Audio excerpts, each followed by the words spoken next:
Sir ये sir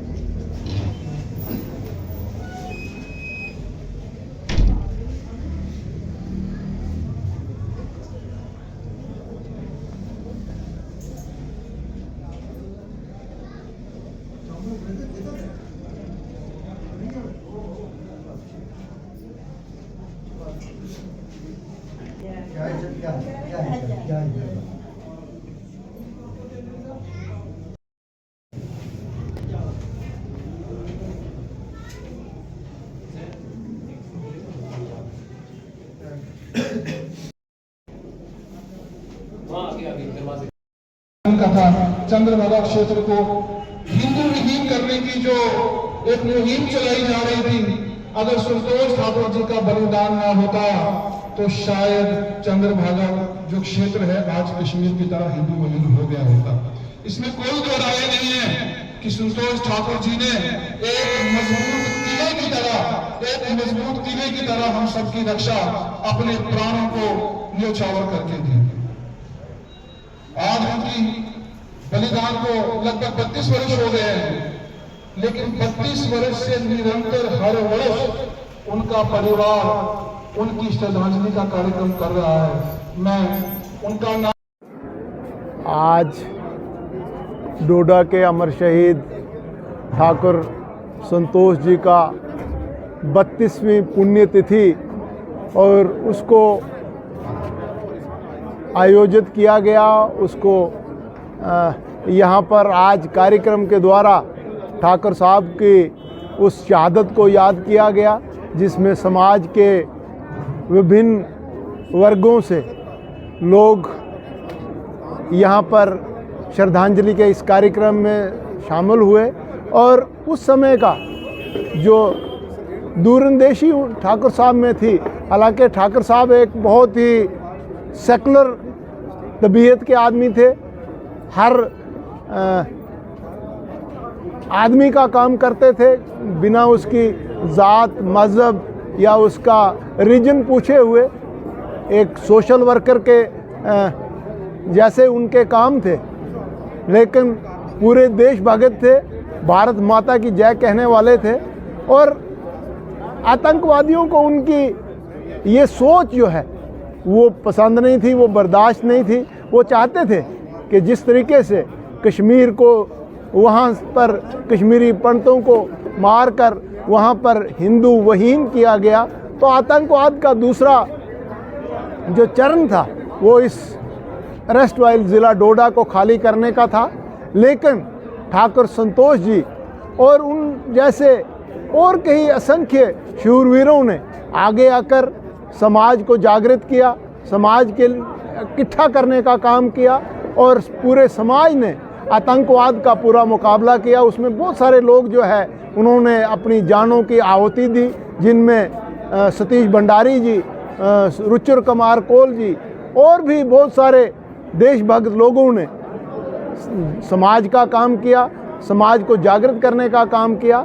ऐसे ही ठाकुर साहब भी थे और आज पूरा समाज जो है उनको याद कर रहा है। और आने वाले समय में भी समाज संगठित रहे, इन ताकतों के खिलाफ एकजुट रहे, तो उसका कार्य जो है इस श्रद्धांजलि समारोह में उन शूरवीरों को याद करने से और आने वाली जनरेशन को अपना इतिहास बताने के लिए ये कार्यक्रम हर साल किया जाता है। देखिए, आज 32वीं पुण्यतिथि है स्वर्गीय अमर बलिदानी संतोष ठाकुर जी की। आज 32वीं पुण्यतिथि के दिन आज उन्हीं के घर पे यहाँ पे लोग उनको सच्ची श्रद्धांजलि देने आए हैं। लोगों में बहुत प्रेरणा और ऊर्जा देने का काम करती है उनकी जो कहानियाँ हैं।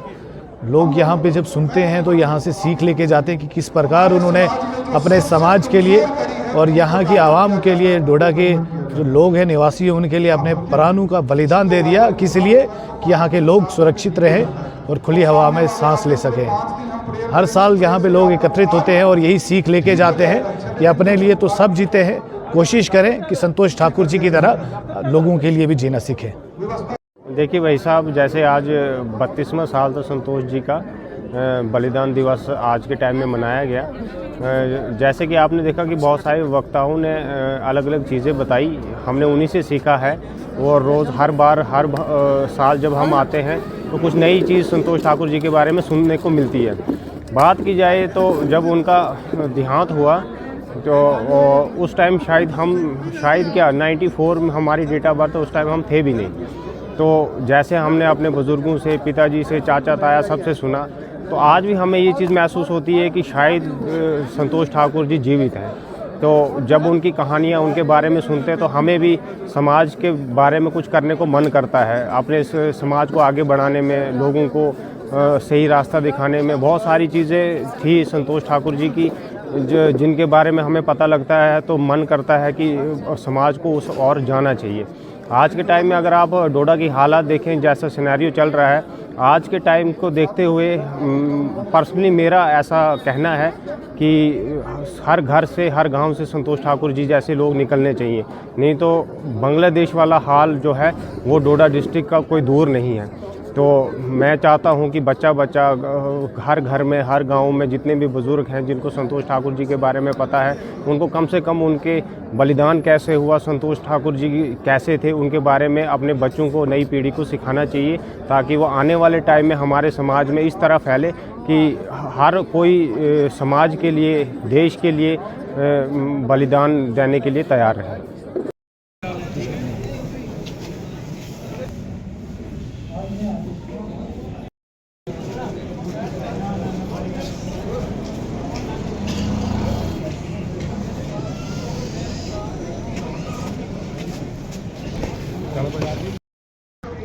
एक एग्जाम्पल में आपको रामचरितमानस से देता हूं, जिस समय लक्ष्मण मूर्छित पड़े हुए थे, लक्ष्मण को कोई सुध बुध नहीं थी, तो उस समय सुषेण वेद को बुलाया गया और सुषेण वेद ने कहा कि लक्ष्मण तभी होश में आएंगे जब इनके लिए संजीवनी बूटी की व्यवस्था। सोने की व्यवस्था में ज्यादा विश्वास करता है, नींद की व्यवस्था में ज्यादा विश्वास करता है। के लिए जैसे महाभारत के अंदर जब युद्ध शुरू होने वाला था तो अर्जुन के पास धनुष, बाण, किसी चीज की कोई कमी नहीं थी, सेना की कोई कमी नहीं थी। लेकिन जब उसने सामने अधर्मियों को देखा, उसके हृदय की धड़कन बढ़ गई। अर्जुन बहुत धनुष विद्या में अर्जुन का कोई कॉम्पिटिशन उस समय देखने नहीं था, लेकिन जिस काम में वो जुड़ है उस काम को करने के लिए भी उसके हाथ पैर फूल रहे थे। उस समय भगवान अर्जुन ने उसको गीता का ध्यान दिया और अर्जुन ने अपने संदेश दिया कि अर्जुन उठ और अपने शस्त्र उठाओ और सामने बैठे शत्रुओं का संहार कर। अगर अर्जुन नहीं होते तो क्या महाभारत युद्ध ना होता? कंट्रीब्यूशन है। अगर उनका परिवार ये चीज लगातार कंटिन्यू नहीं कर पाता तो शायद हम में से, हमारे कई आने वाली नस्लों में से संतोष ठाकुर जी का नाम भी कोई नहीं जानता। उनके परिवार को इस चीज का श्रेय देना भी अनिवार्य है। संतोष ठाकुर जी आज अमर बलिदानी स्वर्गीय संतोष ठाकुर जी की 32वीं